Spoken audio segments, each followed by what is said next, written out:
Hey y'all, it's Jodi here, and you're listening to my flippin' podcast. Y'all, you just gotta embrace the suck. I'm in my 30s. I have 3 kids, All born in different decades. selling houses, flipping houses, renting houses, raising kids, random farm animals. I can't deal. Hey y'all, welcome to my flipping podcast. I'm your host, Jodi Terrell, and it has been a couple of weeks since we have recorded an episode, so I'm super excited to be back. I know for those of my regular listeners, viewers, I should say, you probably noticed that it looks a little bit different. We are recording from my secret bunker. Just kidding, guys. We are making some changes, so stay tuned. I'll make some more announcements about that. But today, this is actually my real estate office, and it's a perfect location for podcasting, mostly because it's close to home. So to kind of give you a quick update, Josh, my husband, had a stem cell transplant. It will be 4 weeks ago on Friday. He is back at home.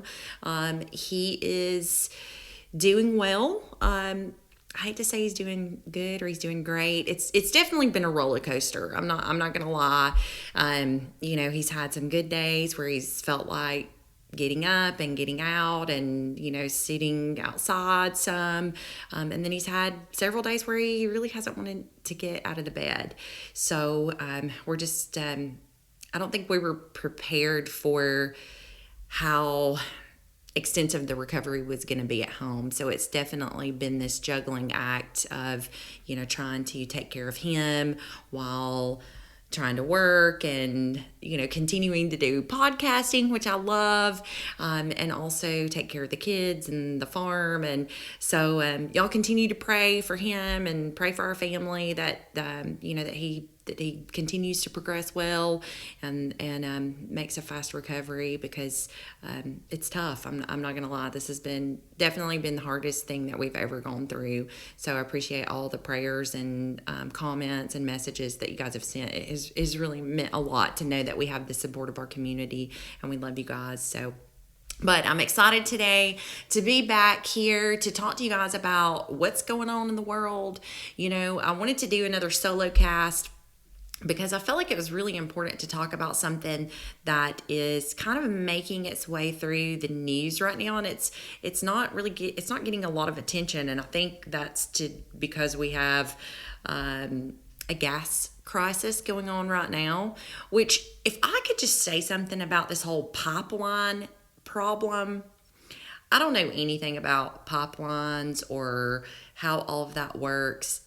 But does anybody else think that it's weird that one of the main, they call it the jugular, because that's how much it's actually transporting, the jugular pipeline? Why is that online? I mean, somebody tell me. I don't know. I mean, that's a real question. I mean, I get that you probably need computers and like networks and stuff maybe to kind of monitor pressures and hydraulics and everything. But like, how did we do this like pre-90s? And why can't we go back to that? All right. I just think it's insane that we have something this important that is online and has now apparently being held ransom by some Russian hackers. And I don't know if you guys saw that the federal government came out and basically said, this is a private company and this is a private matter, and we'll defer to you as to whether or not they're going to pay their ransom. And I was like, what? Is this not a crime? I mean, I can't imagine if my child was kidnapped and the authorities came out and were like, well, this is a private citizen and a private issue, so we'll leave it to them to decide whether or not they want to pay the ransom. It's like, what are y'all doing? Get it together. I don't want to hear crap about infrastructure spending until you can do something about a cyber attack that's caused a gas shortage in 2021. I mean, this is insane. Insane. I have a friend who's in Mississippi that can't even get enough gas to get back home right now. So anyway, that was a little side rant, but I think that we're being distracted by a lot of things. I've said for several years now that I really feel like that we're being manipulated. We're being stirred up constantly. They're trying to turn neighbor against neighbor so that we're busy fighting each other so that we don't realize what they're doing. Okay, and I am completely skeptical of all things that have to do with the government right now. I know there's a lot of good people who are, in political positions, but I also tend to believe that the majority of them are crooks. Okay, and this is probably going to get censored.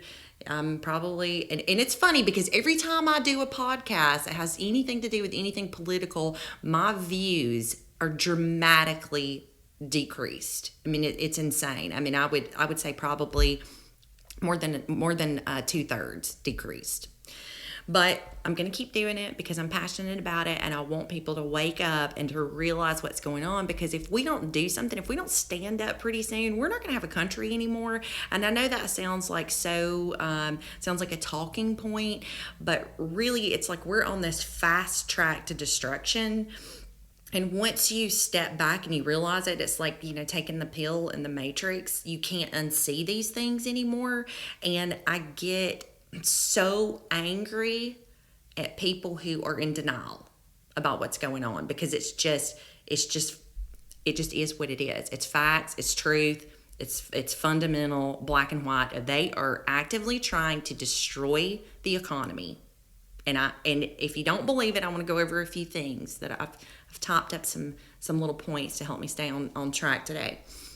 So the thing that I'm hearing right now is transitory hyperinflation. All right. So for those of you who don't remember, hyperinflation is very, very, very scary. That is when they actually define it. I've got the definition here. Hyperinflation is a term to describe rapid, excessive, and out of control general price increases in an economy. And it says hyperinflation is rapidly rising inflation, typically measuring more than 50% per month. Okay, so what happens? I'm gonna try to make this as simple as possible so that everybody who's watching this, hopefully you can share this with other people. So you have dollars, and we only have a certain amount of dollars in the system. Okay, and this used to be we were backed by the gold standard, so our dollars equated how much gold that we had on deposit. All right, well, we've since gone away from that, and basically the feds, the central banking system, they have just decided that they're going to decide how much currency we have. But it's a basic supply and demand thing. So if you had a bunch of people who only had let's say you have 10 people, and all 10 of these people want this one gadget or gizmo or gadget or whatever, okay? And these 10 people all had all total, let's say they had $100. All right, that was the total amount of money that these 10 people had. Well, that would sort of control how much they would be willing to spend for this gadget or whatever. So when you artificially put more money into the system, you have more dollars chasing the same amount of goods. All right, so people are willing to pay more for something because they have more money. All right, that makes sense. It's part of the free market system. All right, well, so then the other thing that they have done is that they have made it to where we have a labor shortage right now.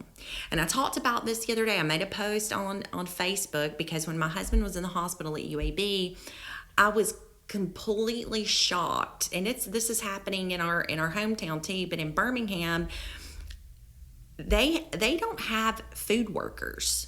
Okay, this is the hospital. So when I would order food for him through the hospital, they don't have somebody that comes around with a tray. I would have to call and order. It would take upwards of 2 hours for him to get his breakfast, his lunch, or dinner, or even a drink, because they do not have enough employees. All right, people are not working. And it's the same thing. One day I decided I was going to walk 2 blocks to a fast food restaurant just to kind of get some sunshine and not eat, hospital cafeteria food. I go there and there's a sign on the door that says, hey, due to limited staff, we're not, where our dining room isn't open. And you're seeing this everywhere. You're seeing it, the Burger Kings in our local town, they're closing at 6 p.m. now. The same thing with a lot of the other fast food restaurants. I mean, I heard somebody say that Sonic and Rainbow City, that they had 2 employees. They just had to shut down the other day. This is insanity. Everywhere you look, there is a help wanted sign. So what's going on? What's the problem? Let's put on our thinking caps. All right. So the problem is that the federal government and the state governments as well are incentivizing people not to work. All right. They are making it very easy for them to stay home and collect a check. So these companies out there that are already struggling because of the pandemic, now they can't find workers. And on top of that, they're having to compete with the federal government for wages. So where they used to could pay somebody, let's say, I don't know what an hourly rate would be, but in Alabama, you could make about $600 a week staying at home. So where you've got this employer who was having to pay, we used to could find somebody to fill this position and maybe it was a $500 a week paycheck or payroll going out.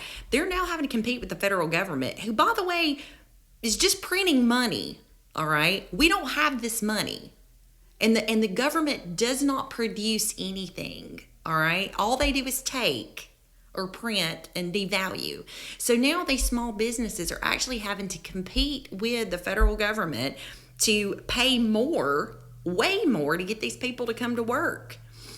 And I got so mad because it's like, they're trying to spin it now where they're saying that the reason that we have this labor shortage is because of the schools are closed and because of childcare. All right. And so now it's like, okay, we've created this problem and now the problem that they started with was that they shut everything down because of this pandemic. All right.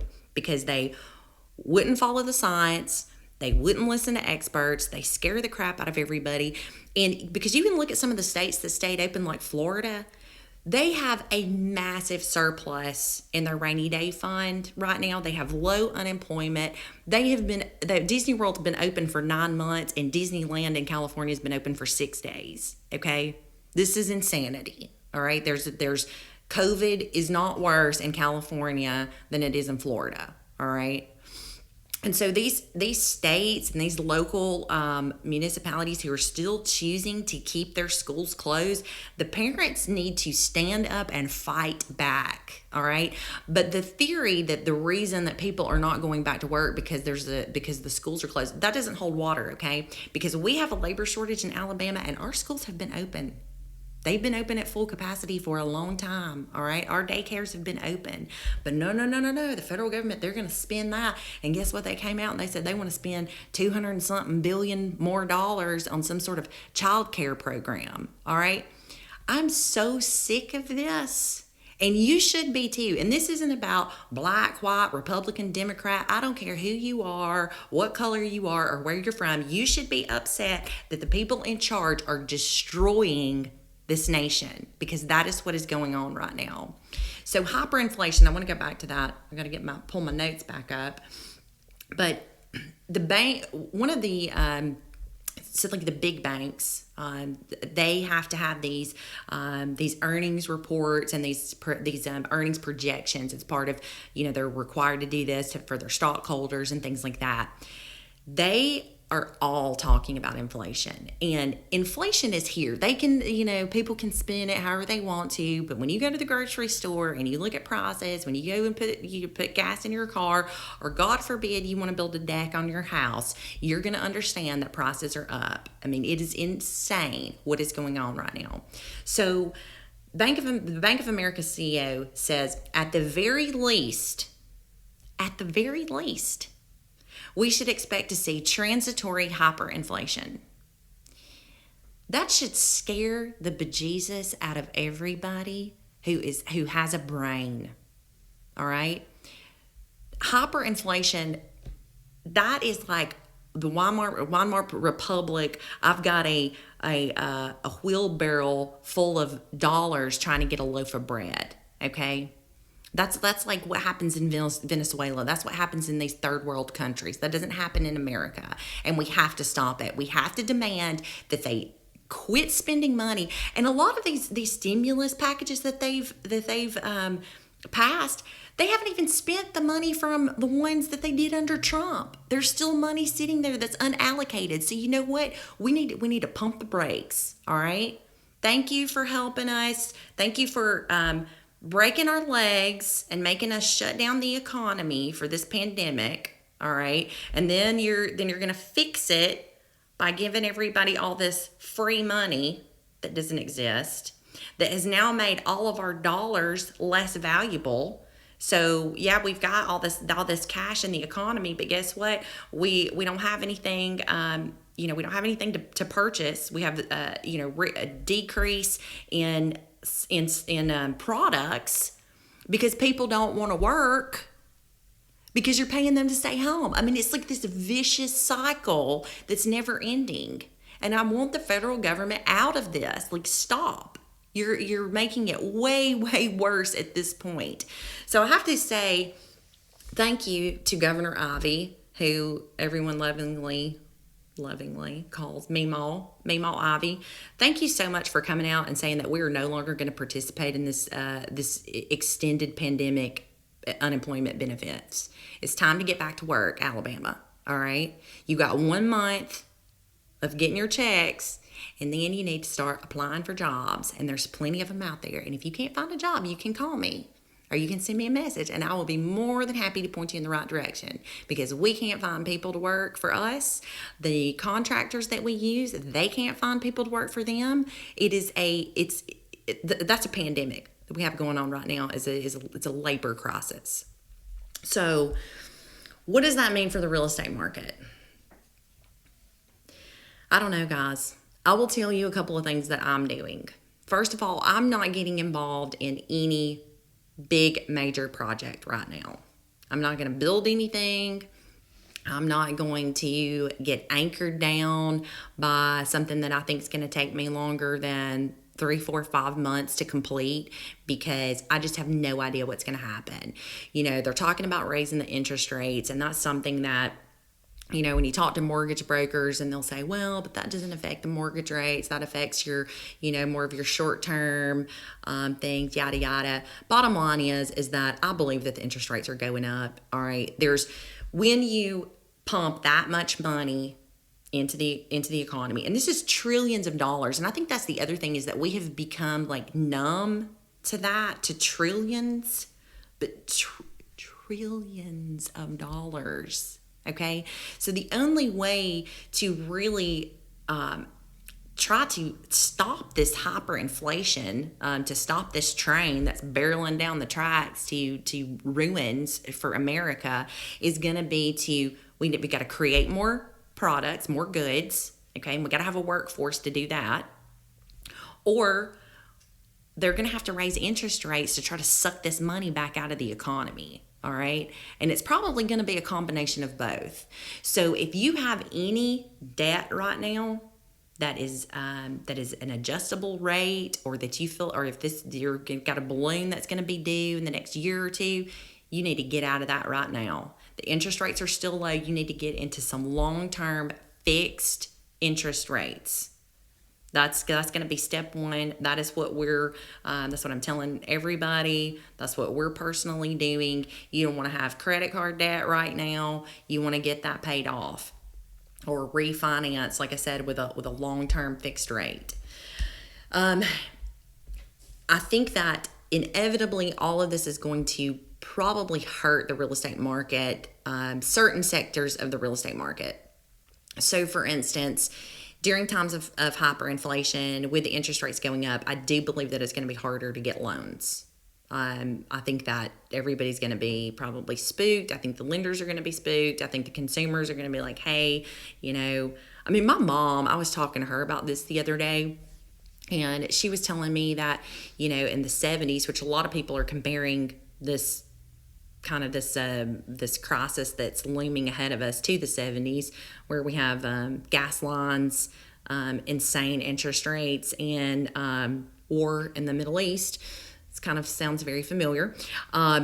So she was telling me that to buy a house back then, this was when I think before I was born, or right when I was little, so late 70s, early 80s, that the interest rates were in the 20% range.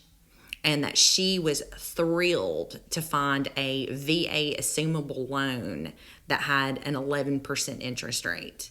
All right.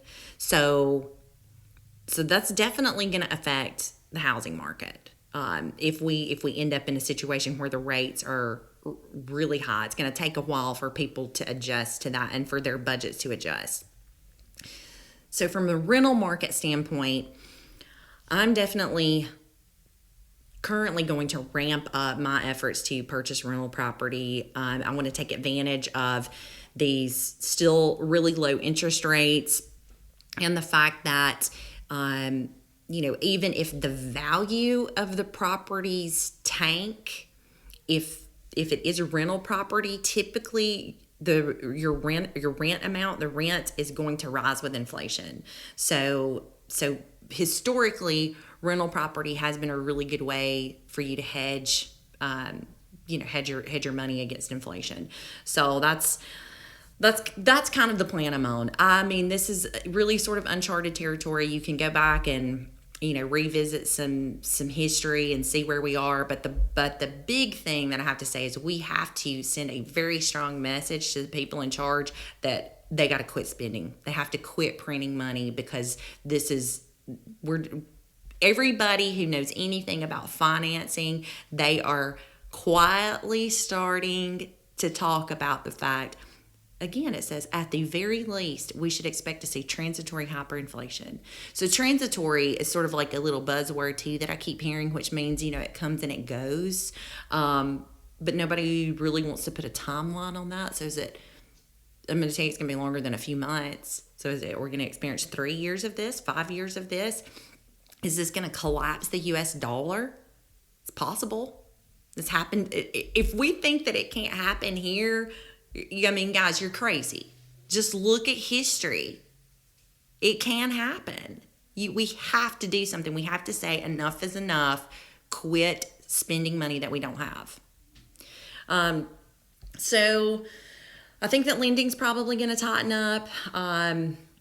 Get rid of any adjustable rates that you may have, and be prepared, because I do think that things are probably going to get worse, because the people in charge are either absolute idiots or they're knowingly doing this. And either scenario should scare the crap out of everybody. Oh, I want to leave you with some good news. We're going to come through this. I still have faith in the American dream. I still have faith in the American people. We just have to quit allowing the people in charge and the people in the media, we have to quit allowing this to manipulate us and to convince us that we hate each other, because I just don't believe that. I just don't. Thank you guys so much for tuning into my flipping podcast. Be sure to like and subscribe wherever you listen to podcasts. And I want to send out a message. If you are a local entrepreneur, if you're a real estate investor, and you would like to be a guest on my flipping podcast, please give me a call. You can reach me on my cell phone at 256-504-JODI. That's 504-JODI. Or you can send me a private message on Facebook. However, you can send me an email. It's jodi504@yahoo.com. And of course, be sure to follow us on social media. We're on Facebook at Our Flipping Life. We're on Instagram at our.flipping.life.